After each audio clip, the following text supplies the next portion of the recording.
When I was a child, my family moved a lot. Between the time I was 5 and 8 years old, we moved 4 times. And what you discover is that every time you move when you're a child, you move into a situation of loneliness, a situation of solitude. And in essence, what you have when you get into that situation is the story you bring with you and the story you have to create. And what you have to count on between those two situations is the idea that your story, in the end, will lift you up. So I guess it's no surprise then that what I eventually became is a journalist, but in reality, a storyteller. It's what I've been doing now for over 40 years in upstate New York in a lot of different cities. I've written about lives lost. I've written about lives saved. I've written about places built up. I've written about places torn down. Sometimes I'll get invitations to go out in the community and speak to community groups or speak to students. And I'll talk about storytelling. And invariably, someone will put their hand up and they'll say, Mr. Kirst, what's the most memorable story you ever worked on? And when I get that question, I always have to say, to fully understand what I do, you've got to come with me to the Lighthouse. Now, the Lighthouse that I'm referring to is in Oswego, New York. 25 years ago, I was a young writer, and I was stationed there after I was hired by the Syracuse Post-Standard.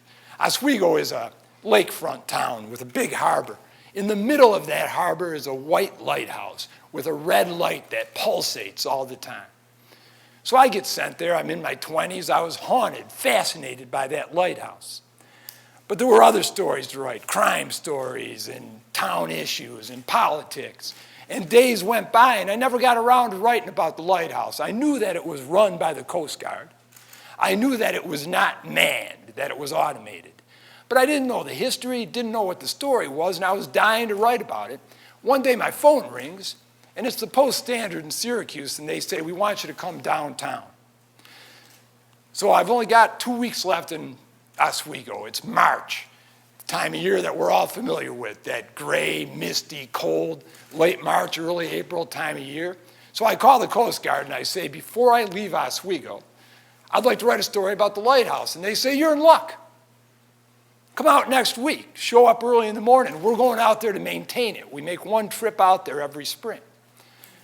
So I go to the Coast Guard station, and what's important to remember is it is April 1st, April Fool's Day, when I get to that Coast Guard station. And so I show up, and they throw me a yellow slicker. I'm with our photographer, a guy named John Barry. And we both suit up in these yellow slickers, and we're walking out to the Coast Guard boat. And I walk by 2 guys who are standing by the window in the Coast Guard station. Now, what you have to visualize is that the lighthouse is out in the middle of the harbor in Oswego, and there's a break wall that runs out to it. But it's quicker to get to by boat. Long walk on that break wall. And these 2 guys at the Coast Guard station are standing out looking out the window at the lighthouse. And I walk by, and they say, hey, where are you going? I said, I'm going out to see the lighthouse. These 2 Coast Guard guys say, well, we don't go out there. You don't go out there. Why not? A couple of your guys are taking me out there in the boat, and they say, well, we don't go out there. It's haunted. Haunted. Come on.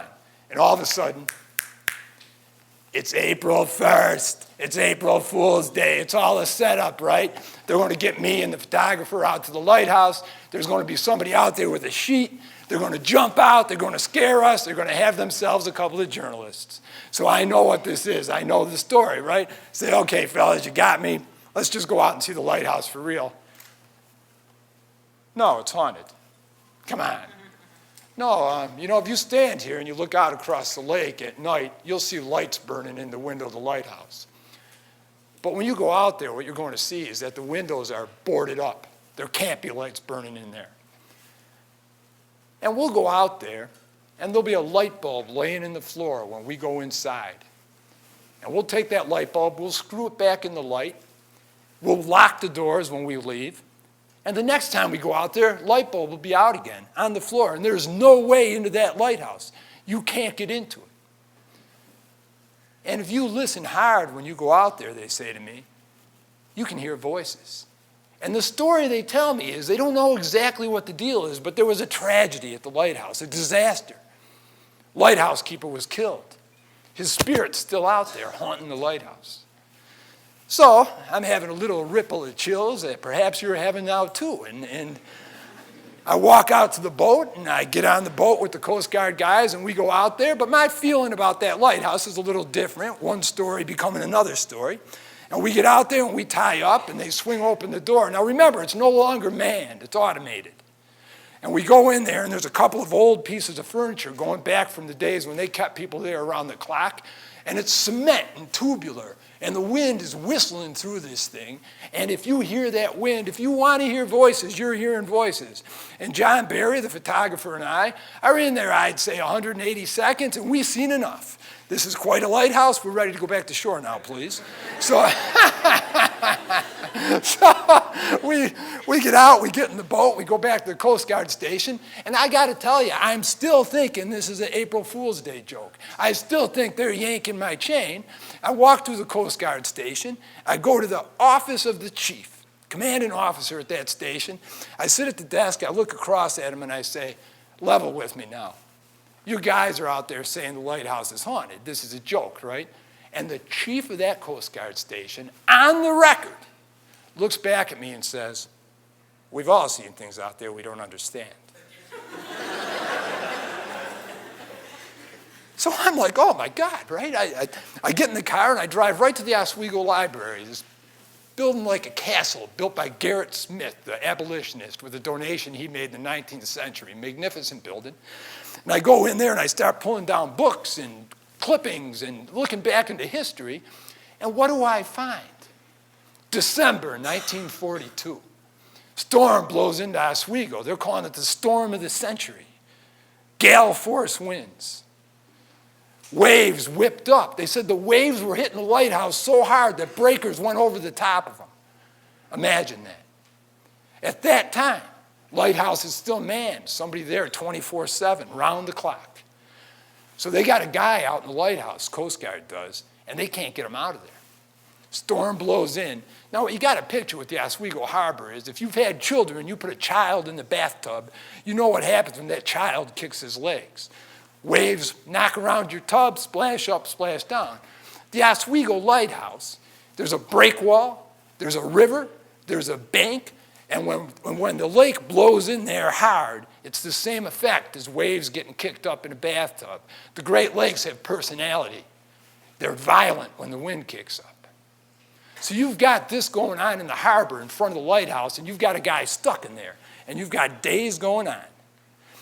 Coast Guard starts getting nervous. Their lighthouse keeper is hungry, he's thirsty, and he's trapped by the weather.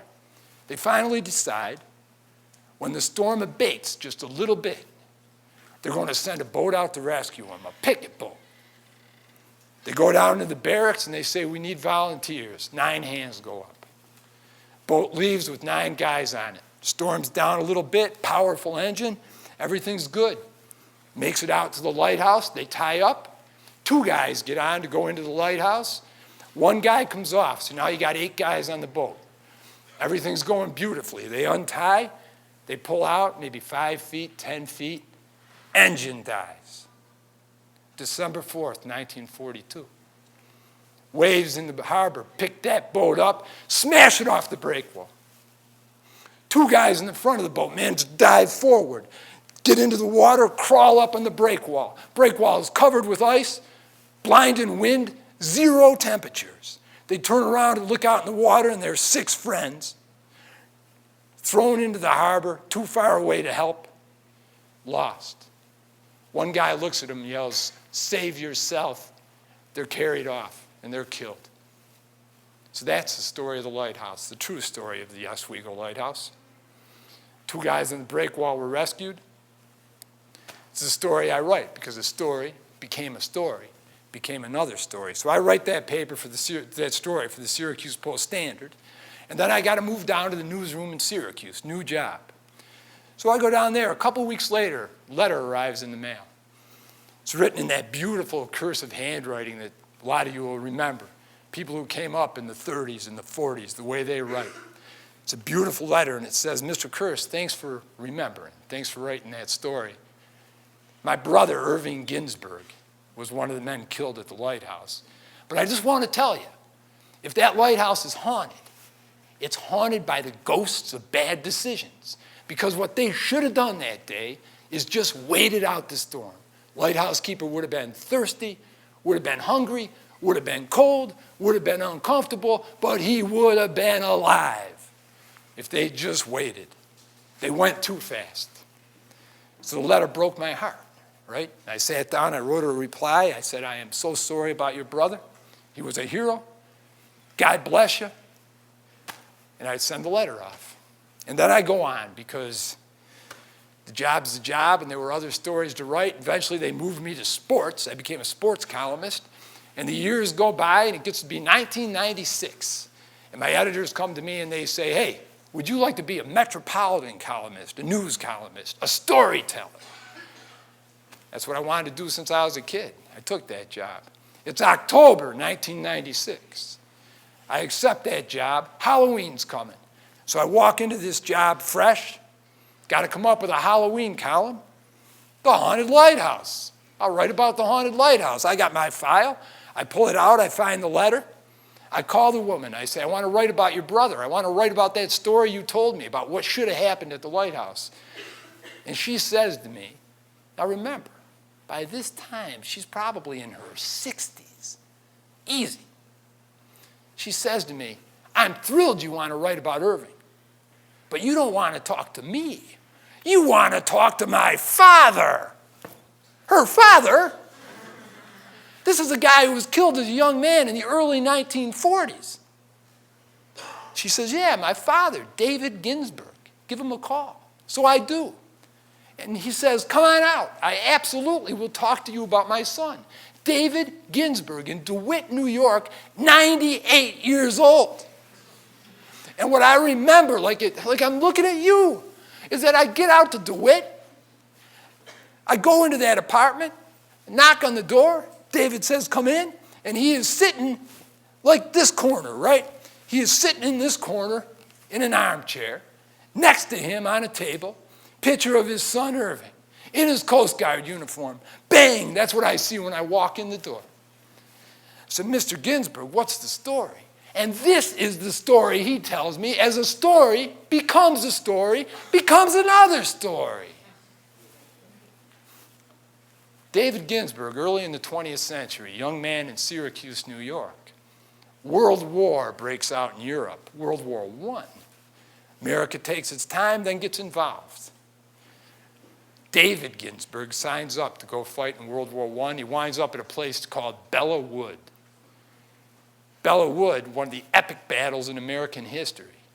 Mainly Marines, some Army, on one side of a grain field.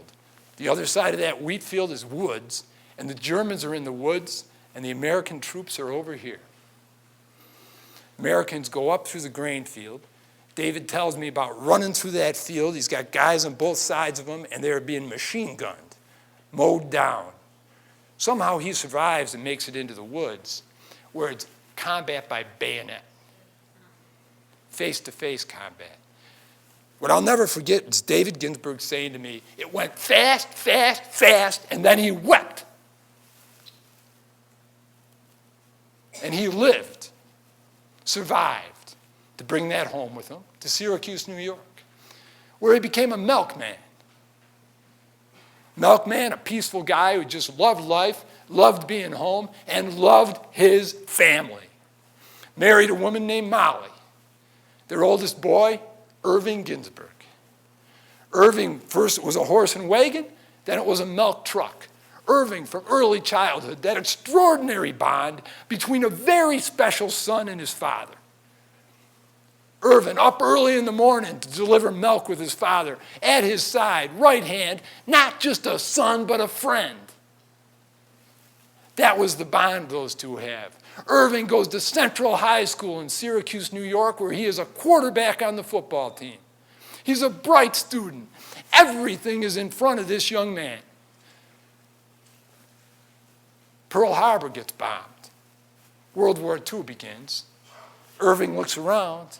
All of his friends are going to war. They're all going off. He wants to go. The world is at war. He wants to go. He goes to his father. Dad, I got to sign up. I got to go. And David says, no. I've seen it. I know what war is. I know what it's going to do to you. And even if you live, I know what you will bring back. You are not going to war, son. Irving says to his father, I got to go, Dad. Everybody's going. I got to do this, just like you had to do it. David says to him, son, we're going to compromise on this. Join the Coast Guard. They stationed Irving Ginsberg in Oswego, New York. Beautiful duty. Hour from Syracuse. Sometimes he'd send gifts to his parents by telegram. Birthdays, little presents.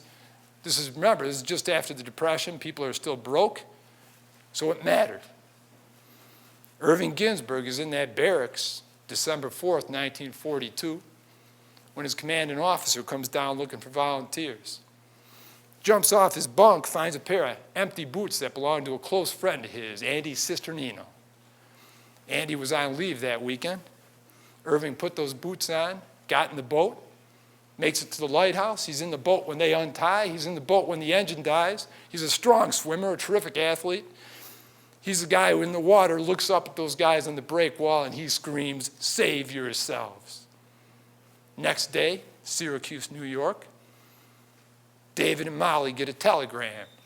Molly sees the guy coming, thinks it's a Hanukkah gift. They've lost their boy. That's what they find out by telegram. They go to Oswego to see the Coast Guard, and the Coast Guard makes them a promise. Your son and those who died with him is a hero. We're going to build a monument to him, a memorial. We promise you that. Let's just get through this war first. He will not be forgotten. So the Ginsbergs take that promise to heart. World War II continues. Remember, there's no Huffington Post. There's no CNN. 6 guys killed in a lakefront accident in Oswego, New York, are not headline news across the United States, especially when millions of people around the world are being killed, especially when 400,000 Americans are going to die. War continues, 1945 comes, Coast Guard forgets. No monument goes up. Ginsbergs don't forget. David's waiting. Molly's waiting. Life goes on. Late 1940s, David Ginsberg makes a vow. I am not returning to Oswego, New York, he says, until they build a monument to my boy. 1950s, 1960s, just keeps going. Molly dies. David makes it into his 90s. The promise is unkept. He's sitting in the corner of that living room with his son's picture on the table next to him the day I walk in. Stories into stories into stories. So I got no choice, right? What am I going to do? I'm going to write this story. I got to write the story about the lighthouse. So I do, and there's a couple guys with big hearts in the U.S. Coast Guard. December 4th, 1996, morning. Exact moment the boat pushed off in 1942, another boat pushes off. On that boat is Andy Cisternino, Irving Ginsberg's best friend, the guy whose boots Irving wore in the water. On that boat is David Ginsberg, his arms full of flowers. Goes to the exact spot near the lighthouse where the boat went down in 1942. David throws the flowers on the spot where he lost his boy. A few months later, the weather breaks. Linear Park, riverfront, Oswego, New York, a monument is erected with the names of the men who were killed. Among them, Irving Ginsberg. In attendance, watching it happen, his father, David. Now, see that lighthouse today? I'll leave it to you to wonder if it was haunted, if this was a ghost story. I don't know the answer to that question. But what I do know is that I think now when you see that lighthouse, you might think of a pair of rubber boots in a barracks. You might think of an old man sitting in the corner of a living room with his son's picture on a table next to him. You might think of just how a story can take something you think you know and turn it into something else entirely. And so, if you ask me why I do what I do, you ask me about the power of a story, and I'm going to say to all of you, come with me to the Lighthouse. Thank you.